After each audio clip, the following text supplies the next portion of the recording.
People first organizations will win in the future of work. Your only real asset is your people. We all want purpose-driven work.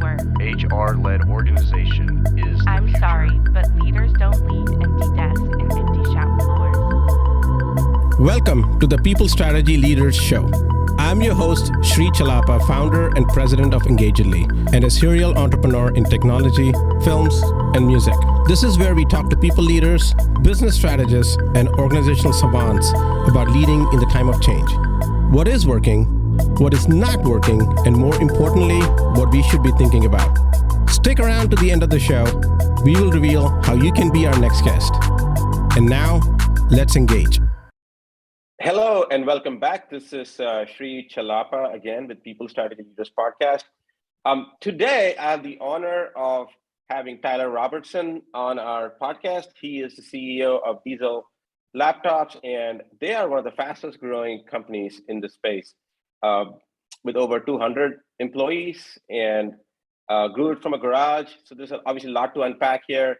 We obviously focus a lot more on how do you lead people and grow teams and build such a successful organization. So Tyler, welcome to the show. I look forward to having this discussion. Hey, I'm excited too. And I can say I didn't plan for any of this over the last 7 years growing the company. And I've learned a lot, I think, of being a leader. So I'm excited to share some of our stories here. Awesome. So tell me a little bit about your journey on this, and how do you grow a team, grow a company from a garage and having to wear multiple hats? What are some of the things that you learned along the way? Yeah. So, I didn't intend for any of this. I was really kind of forced to quit my job or quit my side business. And I picked this job, and it was me and my dining room table. And, like you said, we scaled it up to over 200 employees. We do a little north of 70 million in revenue. And I think we've learned a lot. Like the first couple hires are pretty easy. You hire people, So a lot of those were people I used to work with, and I knew what I was getting. And I think as we went along there, I can tell you, I was in the beginning years, especially, I gave zero focus to human resources and who to hire. And it was really, I'm going to hire the first person, the heartbeat, to walk through this door, just so I can go back to doing selling and marketing. And that strategy really backfired on us. In hindsight, a lot of bad things happened. Right. But it's really tough scaling a company, having strategy, getting the right people, getting them to buy in the vision, and getting them to do all these things that need to happen. And we're a bootstrap company. So it's not like we were sitting here with like millions of dollars in a bank account to throw away and burn and do things. We had to stay profitable and do them all at the same time. So it's really difficult. And I think when I look back on it, there was all kinds of different plateaus and stages we can talk about that we got into. But it's definitely a thing you have to learn and be focused on as you're growing your company if you want to be successful and keep growing it. Yeah, definitely. Before we get too far, can you explain a little bit about what does your company do, who your customers are, what is your product that makes it special? So we're in the B2B business, first of all, and we're in the business of helping people that fix diesel-powered equipment be more efficient. And people are always like, oh, diesel-powered, what is that? Well, there's really three classes. There's the commercial trucks. And if I think we learned anything during COVID, commercial trucks are a really important part of our ecosystem, supply chain. The bigger market than that is the Ford, Chevy, Dodge stuff that's out there. Those are all diesel powered. We kind of stay away from those because they're more consumer. They're not as much commercial. But the biggest market that exists is really the off-highway diesel industry. So if anyone can think of anything that they eat, they probably came from a field somewhere where a John Deere tractor was doing some work. Office buildings have generators on them. Diesel-powered cranes are building buildings. Backhoes and excavators are moving dirt. It's all diesel-powered equipment is all around us that people don't see. And it all got really complicated really quick with emissions and new technology, new computers. And we stepped in and said, man, we can make software. We can provide live diesel techs over the phone. We can make repair information. We can train people. So we go to these companies and say, hey, we're here to make you more efficient at your job so you can make more money or save time. Okay. So it's not just about laptops. It's a full service industry here at this point. It is. And it started with laptops. Like everything else, I think you have an idea. You start with something and then you find doors of opportunity. And we just kept expanding out beyond just providing the tool to the customer. So talk to me a little bit about your as you've grown this, and how many years has it been since you started the company? It was 7 years ago from my garage to today. That's awesome. So as of 7 years, what are some of the leadership lessons would you say are the key takeaways as you've hired people, mentored people, grown them into obviously roles that they probably were not even prepared for? So what are some of the key takeaways and some of the style that you would want to talk about? I mean, I can tell you some of the things I learned. So, we were growing fast and I'm hiring people I know and they're doing a thing. And all of a sudden they have employees working underneath them and they've never been managers before. And they didn't know how to deal with things. And I was given I'm just busy selling and marketing and doing the things I got to do. I didn't have time to manage all these people. So we got to a point in our company, probably like in year 3 or 4, where marketing and sales will only take you so far. And once you hit a plateau, every company does this. They hit a plateau and they're not sure why. Is it the competitors? Is it our customer? Like what's going on? And really what it came down to was we had leaders in roles and we had no clear direction of the company. And we had to really rally the troops and get everyone to understand why we do the things that we do here at Diesel Laptops. And through that process, one of the things we said was, man, we have so many managers. I mean, someone was a diesel technician 2 years ago. Now they have 20 employees. Those are two totally different skill sets. Mm-hmm. How do we expect that person to be successful if we give them no tools and no training on how to be a great leader, how to be a manager, how to do these things? So we brought in a consulting company and they came in and we said, look, we need to give everyone leadership training. And we went through the company and pulled those people in and did a bunch of on-site and off-site things over the course of a year and a half, almost 2 years. And what we found out in that was a couple things. Some people were really able to grow and learn and change, and they started to get the vision that we were putting forth to them, and they were fine. We had 2 other classes of people, though. We had some people that wanted to be a manager, but they were not understanding or grasping the concepts we were trying to teach them on what it means to be a leader inside our company. And unfortunately, we had to move them to other roles and say, sorry, you're not getting this. You're not growing. Sometimes roles outgrow people. And that's what happened in that case. And then we had a couple tap out themselves. They just said, we don't like this at all. Like, I don't want to be a manager anymore. Let me go back to doing what I was doing. I was making good money. This is way more work than I thought it was. And I think a lot of people that think they want to be managers don't realize what that takes to be an actual leader and someone that's going to follow you inside the company. Yeah. And I think the good ones are the ones who know they don't want to be managers and that they're at least being self-aware. It's the ones that think they're great managers when they're not, and they refuse to admit or be aware of that. And those are the ones you got to watch out for. So I'm sure you had a few of those along the way. And then how do you handle those situations? Yeah, we did. I mean, I can tell you a couple stories, right? So like we had my first salesperson I hired, like I was still figuring things out in my garage, right? First guy I hired, and he figured out a new way for us to sell the products we sell to customers and how to overcome sales objections. And he scaled up a sales department that got me 20 million a year in revenue, like in a heartbeat. And you could tell he wasn't liking it. Like all of a sudden, he's not doing what he's good at. He's trying to manage a bunch of people. But he had been with me since the start, and he didn't want to come to me and say, I hate my job. And it really was me going to him when we started going through that process, being like, man, I really don't think your future is being a manager here. And he said, thank God. He goes, Tyler, I didn't want to tell you that, but thank you for telling me. He goes, it's like a weight off my shoulder. I already have an idea on what to do and how to transition this to somewhere else. So that was a good one, but you also had bad ones where I had people that were with me, they've been with me for a couple of years, like when we were just a handful of employees, and they really, really wanted to be a manager and they really weren't getting it. They didn't know how to lead people. They didn't know how to manage people.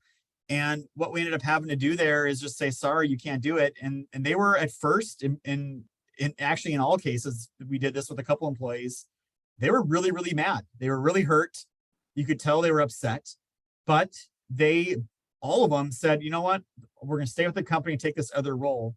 And I can tell people today, in all cases, those employees have come back a year or 2 later and said, you know what, I was really mad when that happened, but I'm really glad I stuck it out because my life's way better now than that path I was heading on when I was in that role. So sometimes you have to help people. And, I'm glad they faced adversity and came through it, because I know a lot of people would just quit and go do something else and complain about it for the rest of their lives. Yeah, yeah, that's a good point. So, Tyler, when you think about your leadership style, how would you describe your leadership style? Yeah. So I'm the founder of the company too, right? And I'm the CEO. So I'm in this weird position, and I've been really vocal in my industry on social media and videos and all these things, saying basically, man, the industry sucks. We have all these problems. No one's been able to fix it, and I'm here to help solve this problem. Let's work together and find these solutions. So I get asked to speak at a lot of trade shows. I have my own podcast show. I write blogs. Like people look at me as someone kind of influential in our space. And I think it makes it tough for the employees a lot of times to deal with that, because now you just don't have a CEO and the owner. You got a guy out there who the industry is kind of rallying behind. So personally, I run into problems on my side that I think other people don't. And one of the big ones is I have a lot of, I'm definitely an entrepreneur that has crazy ideas and things I want to do. And I don't get a lot of people that tell me no anymore. And that's a Right. problem, because sometimes they're not good ideas and somebody should say no. And that's one of the things I really try to tell all of the people that report to me is like, look, I don't need a bunch of yes men sitting here. You're all sitting here because you're really smart people that are really great at your jobs. You have a tremendous amount of knowledge. And if I have a dumb idea, I need you to tell me. Like, I don't need you to tell me it's great and just nod your head, but I need that pushback. And we try to instill that across all of our employees. Like, hey, bring ideas. We always want to know what's going on. If you think they're dumb, they're dumb. If you think they're great, let us know. And it's hard to get 200 people all rowing the boat in the same direction inside your organization. And it's a thing we constantly work on here, making sure people understand the vision, understand where we're going, and more importantly, why we're doing the things we do. So in the last year and a half, like basically every presentation, every update we give, it's always like, the reason we're doing this is because blah, blah, blah. And here's how we're going to go do it. And I think getting people to understand why we do things goes a long way to getting them to follow you and believe in you that, hey, these are things that can happen. And especially when you start getting wins on those things in the marketplace, people are like, yeah, that was a great idea. Let's keep doing that. Let's keep thinking about more things to go do in those regards.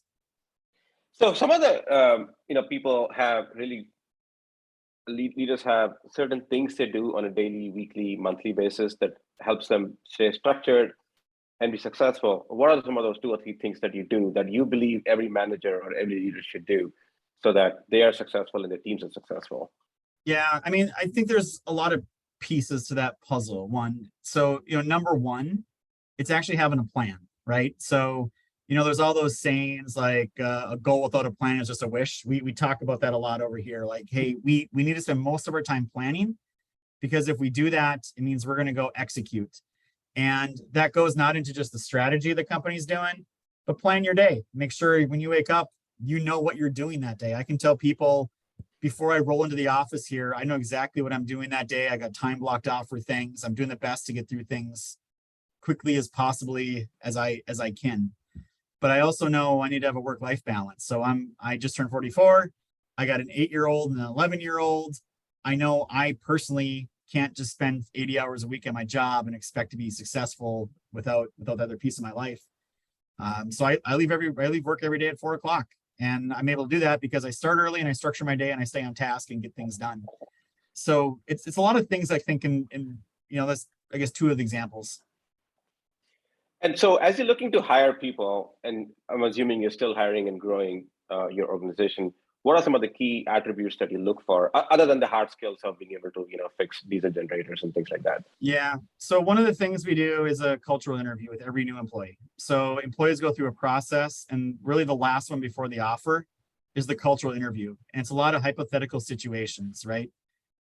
Name a time when you were right and everybody else was wrong, right? And how did you deal with it? So it's questions like that where we try to pull out of the prospective employee how they think and where they're going to be at. Do they have a big ego? Do they have a small ego? Are they going to play well with others? Are they not? So I think that's one of them. The other one I can say is we've hired a lot of people that I think were at the time not qualified for the role they were in, but we gave them opportunity and they've done amazing things for us. So for example, our director of operations, he knows everything going around in this company. He's 26. He's been with me since day one. He was, before he came to here, he was making pizzas and subs, and I needed someone to work in my warehouse, just in my garage, to help me, right? That's how he got started. But because he had opportunity, the willingness to learn, the capability to learn, all those attributes you look for in people is really what we look for. And I can tell you this too. I sit down with every new employee that comes to Diesel Laptops. They come sit in my office, or we do a Zoom with them if they're remote. And it's funny. I can sit here. Most times you can tell the ones that have ambition. They come in, they're excited, they're asking questions. Hey, you say, hey, where do you want to be in 10 years? Like, they got a plan. They know what they want to do.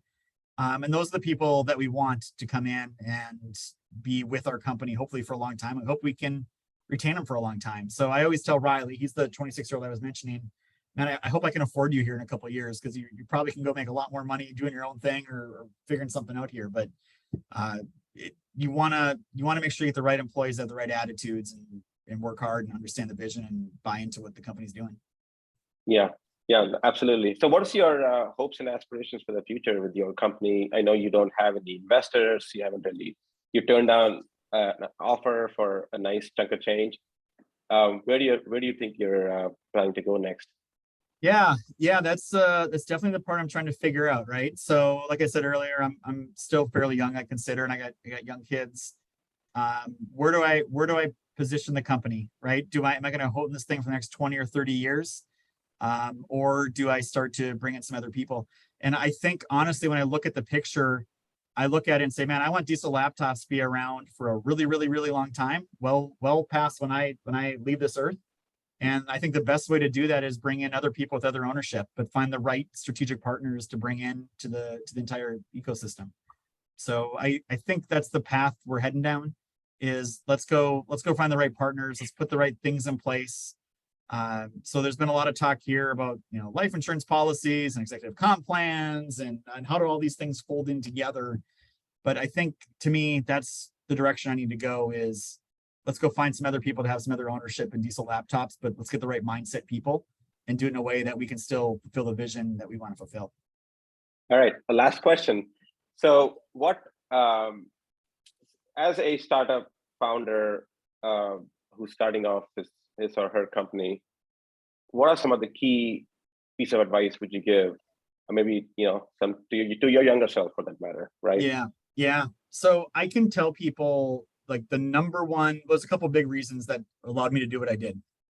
Number one, when I quit my job to do this, I literally had no debt. My house was like almost paid off, pretty much paid off.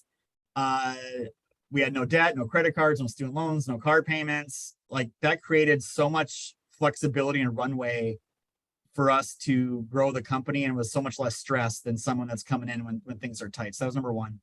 Number two, my wife has probably been my biggest supporter and fan of this whole thing. Like, when I was told I had to quit my job, I was going to sell my side business and keep working for somebody. She was the one that convinced me to quit working for somebody and do the side business full time. So you got to have that support. And number three, just don't take risks you can't afford to lose. Like, we take risks over here all the time, but I can afford to go take $1 million hit on something if it doesn't work out. You got to know where your threshold is. Don't put yourself in a situation where you lose everything completely because of one bad choice. Right.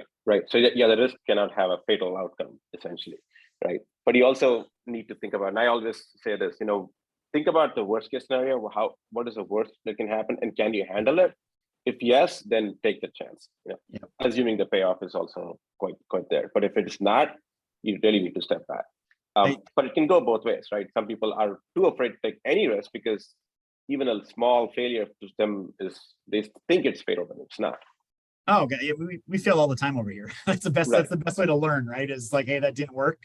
Let's go do something else. And I can tell the audience there's things that have failed, which led us to even better ideas and better products. And it's us failing is probably the best thing that happened to us in a lot of cases. And you just got to learn from those lessons. Well, thank you, Tyler. It's been a pleasure talking to you. And I wish you a lot of success in the future. Obviously, you're doing great things. Building a bootstrap business, it's not easy. I've been there, but still doing it for the most part. Now that we have investors, not the same anymore. But I wish you a lot of success. So where can they learn more about you and your company? So I love LinkedIn. I've been posting on there almost since day one about our journey. So I still post on there quite frequently. So Tyler Robertson on LinkedIn is a great place. Otherwise, if you want to learn more about our company, diesellaptops.com. All right. Thanks a lot, Tyler. It's been a pleasure. Until next time. Sri Chalapa here. Thank you so much for listening to the People Strategy Leaders podcast. If you are a successful leader or a people strategist who would like to be on this program, please visit engagedly.com/People Strategy Leaders podcast. If you got something out of this interview, would you share this episode on social media? If you know someone that would be a great guest, tag them on social media to let them know about the show and include the hashtag People Strategy Leaders. I love seeing your posts and guest suggestions. We are regularly putting out new episodes and content. To make sure you don't miss any episodes, go ahead and subscribe. Your thumbs up, ratings, and reviews go a long way to help promote the show and mean a lot to me and my team. Want to know more? Follow me on LinkedIn and Twitter @Sri Chalapa. Thanks for listening. We will see you next time. And thank you to Patrick Ramsey, sound engineer at Kalinga Production Studios, for recording and mixing this show.